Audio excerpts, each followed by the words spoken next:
That's your regular call. When they fight, they do this. Can you do that? I've heard that one.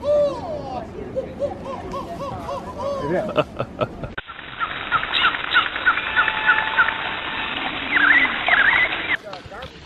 Antioch Cemetery.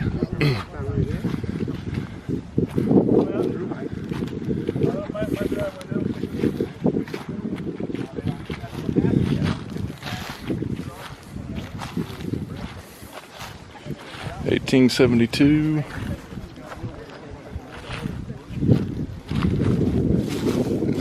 $1908.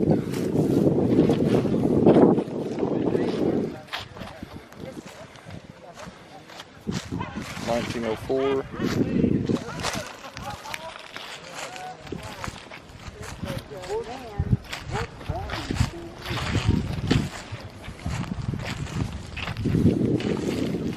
It's likely a Civil War one.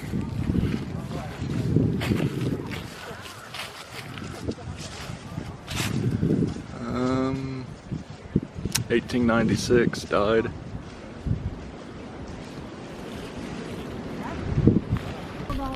And the next time you go in, you're not saying at all. A blue-eyed berry.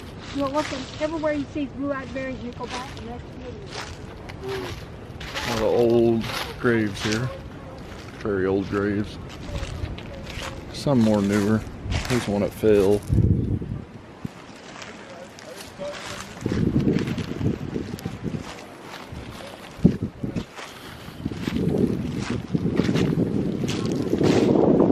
Very unique graves.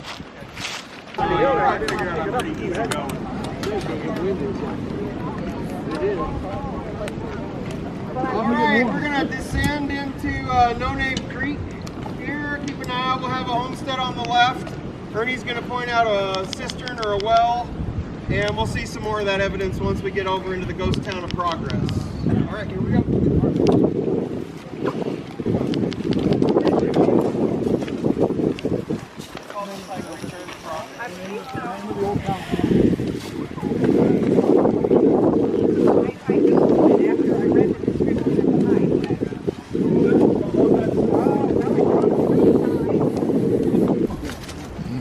Looks like another old homestead. Big stone off in there.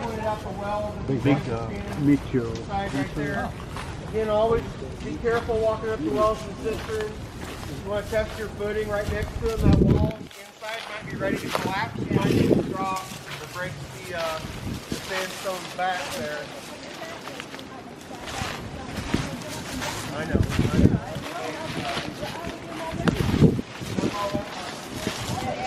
Here, you had to go down and clean them out. That's how I was raised. Like that.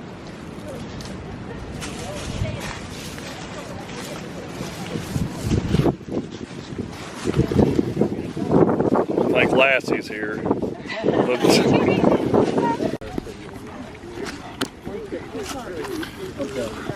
Creek crossing. We don't come back this way, huh? No, we'll go to the Rocky Comfort Trailhead, and we got some vehicles parked there, and we'll be driven back. There's a bus there and everything. Touch of nature.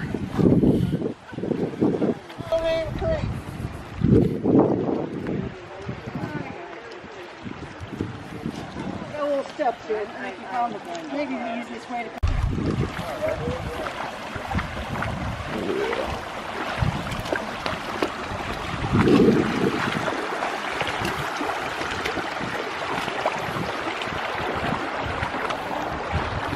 That feel good? It's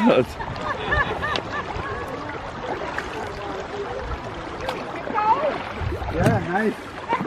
Now you're going to enjoy this, my dude.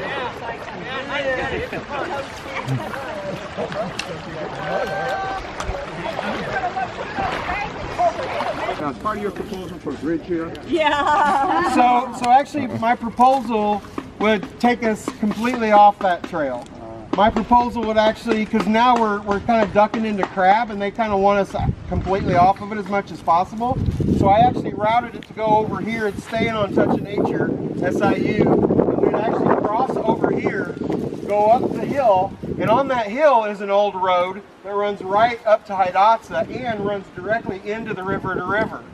And maybe we can do that on another day. It's a really pretty view up there. The road walk is looking down over the canyon, and it's just much better than this, you know. And actually the old road there, you can see where they just kept putting stones, and I mean they're just stones right straight up the hill where they just kept putting stones in there. And I really like it. Now the only issue is this, the grade in here in a couple places is tough. Because you can see where we came down right here, that grade was pretty bad. And so there's just a few issues over there. And then in the bottomlands over there, like kind of where I came out, there's a lot of wildflowers. And so I'm trying to be sensitive to, you know, flora and fauna as well. And so there are just some issues in there. But that's so much work that may not happen in my lifetime, you know. But the goal is to get the idea started.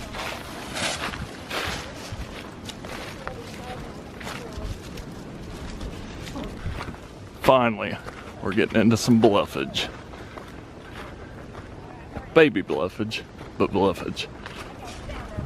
Hey, Madhu. Madhu, what's all that? There you go. We haven't worked that word out. Baby bluffage. So a regular bar dog call is that who cooks for you, right?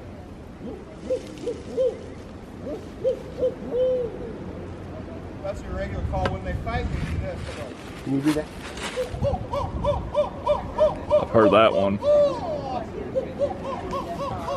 Yeah.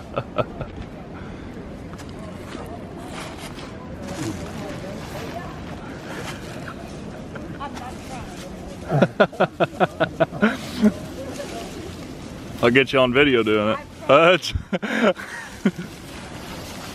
I don't want to owl attack. There are also foundations here. There's a couple foundations back over here. There's a cistern right in the corner. We'll go by here in a second. And if you notice, you walked across the road bed right over here that is running right alongside us, right here. Now, one thing I noticed as I came up with in the trees here, I mean, look right here. What do you think's different than like as we came up the hill in trees? Anything different? Big trees?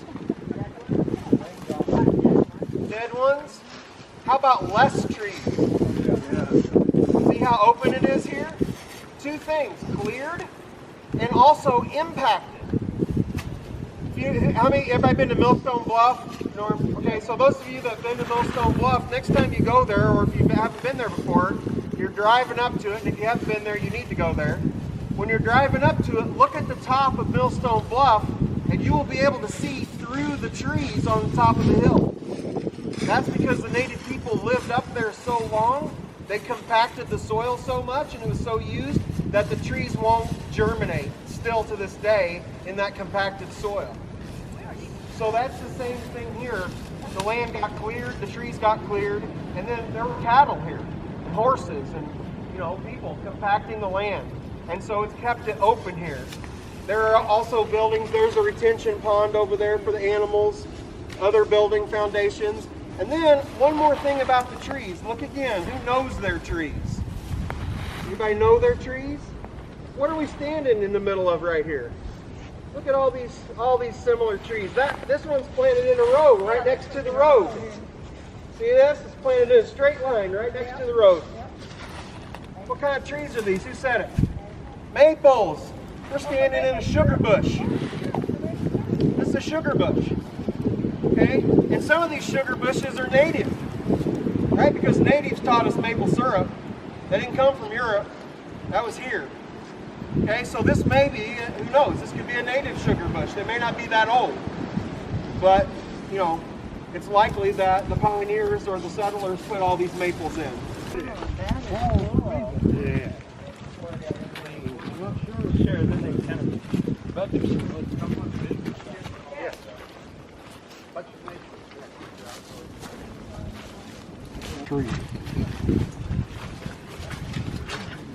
I would agree the first phase would be for usability. We can hang tarps underneath the roof here.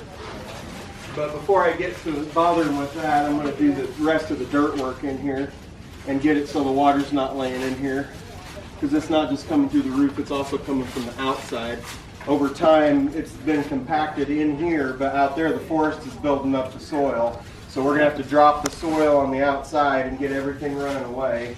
And then we're going to have to, and I've already done some dirt work in here, believe it or not. So I got some photocopies of some old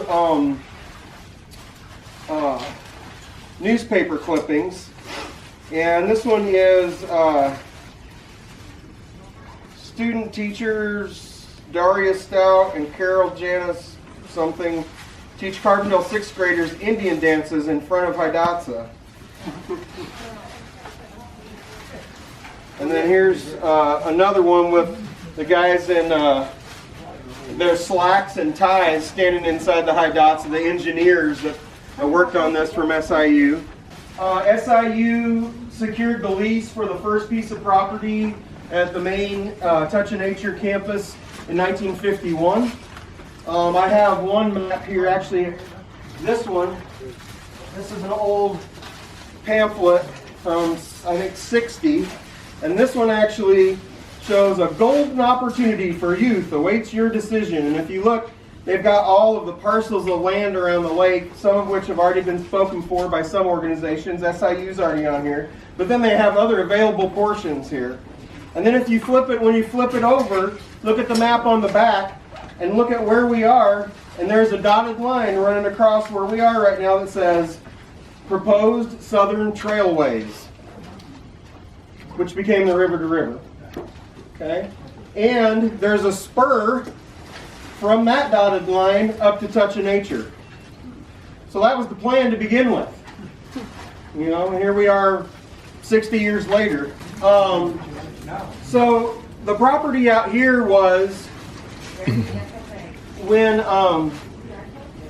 Dwight Morris, the president of the university, started turning a small teachers college into an international university of recognition. He started bringing the best people from all their fields around the world to the university, and that's how he built the university to what it became. When he did that, he brought L.B. Sharp, who's the father of modern American camps. He was doing camps all the way back during the Depression on the East Coast in New Jersey and New York, supported by Life magazine. They were called life camps or fresh air camps. And near the end of his career, Morris brought him to work at the outdoor lab, and he started all the outdoor programs. LB is a legendary person in outdoor education. He studied with the new educators at Columbia, who decided that the way we were doing education wasn't working, and that we should return to small group education that was hands-on. And one of LB's things was that which should be taught in the classroom, best taught in the classroom, should be taught there. That which is best taught out of doors should be taught out of doors. And that was his idea. And so he came up with what was called a land for learning, and that's where we are. We're in the outdoor laboratory, and here's his little pamphlet called A Land for Learning, and it was to teach kids and adults about land use and how this was farmland and how it's changed and now it's refuge, and the stories of all the people that lived here and pioneers and settlers, etc. And I also have one from the outdoor lab as well. And that's what the Park Service designated as a National Environmental Education Landmark in '72, was the outdoor lab, before it became Touch of Nature. So it was commonplace for school groups to be coming out here. There was a barn down by Water Valley, an old barn that was still there, that they had the first academic blacksmithing program. And that blacksmithing program is still at SIU. It was the first academic blacksmithing program in the nation. And it started out here. They had a cane press. The kids would run cane through the press and make sorghum for their biscuits in the morning. And it was all about living and being outside. LB had been running what was called National Camp, and he had 2 or 3 national camps on the East Coast. And those were where he was training people to go out and start other camps in other places in the country. And many camps were started from the people that went to National Camp.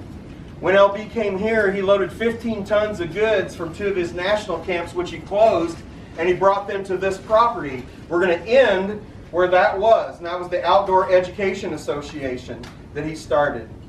When LB died in I believe it was 61, he would travel and go to pieces of property people wanted to put camps, and then he would lay out the camp for them and make the money by telling them what to do with their property, and then he would put that money back into his program here. So he was always traveling, always building capacity, always trying to find money to keep what he was doing here going. But on one of those trips to Florida, he passed away. The folks that were here, including Cliff Knapp, who we just lost a few months ago. Cliff Knapp was LB's last graduate student and really a rock star of environmental education. Cliff got his start here, Touch of Nature, under LB. And Cliff and the other people that were there tried to carry LB's legacy on. But I've got some other, if you're interested, I've also got some photocopies of articles here. This was a contentious lease for the local sportsmen in this area. There was a road that was proposed to go through here as well. And when the local sportsmen found out that SIU was going to get this giant lease of property, and I passed that around as well, you saw that little map of the proposed lease, the sportsmen weren't happy about it. And there was a lot of contentiousness with it. You can read about it in those 2 articles if you like. There was a big lodge building built that we're going to see the hearth of at the end of the hike. And it was this big, beautiful lodge building, and all the artifacts that he brought from National Camp were in there. There was another couple buildings there. And those buildings burned from arson at the same time. There's speculation that the locals who didn't want the lease to go through, they really thought that SIU would close off this property and they wouldn't have access to it. And there is speculation that they burned it.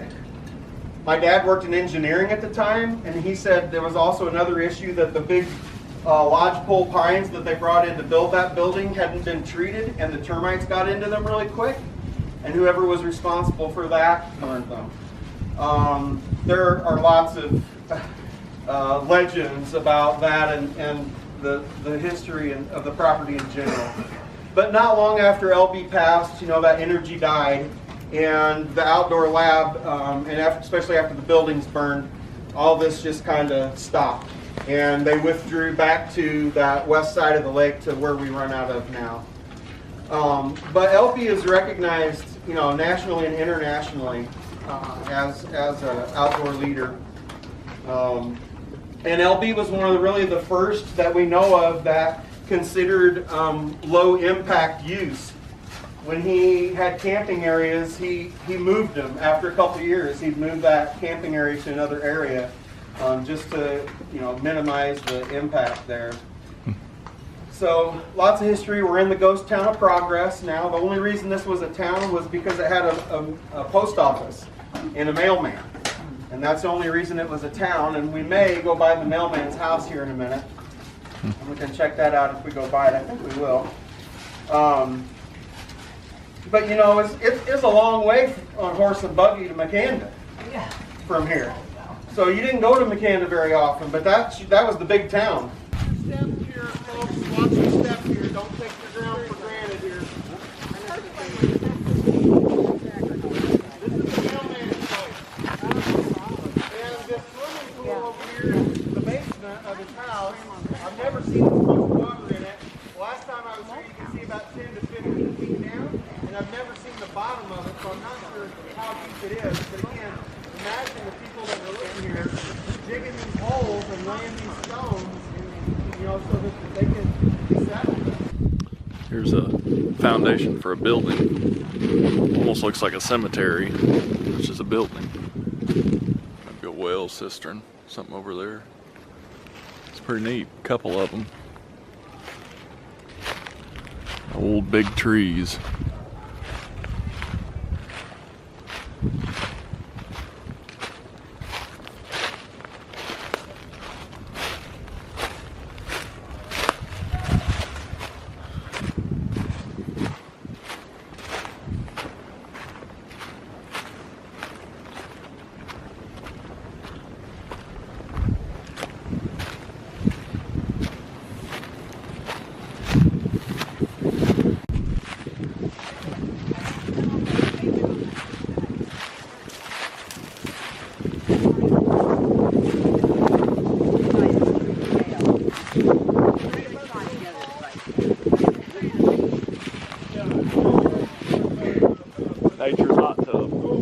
Right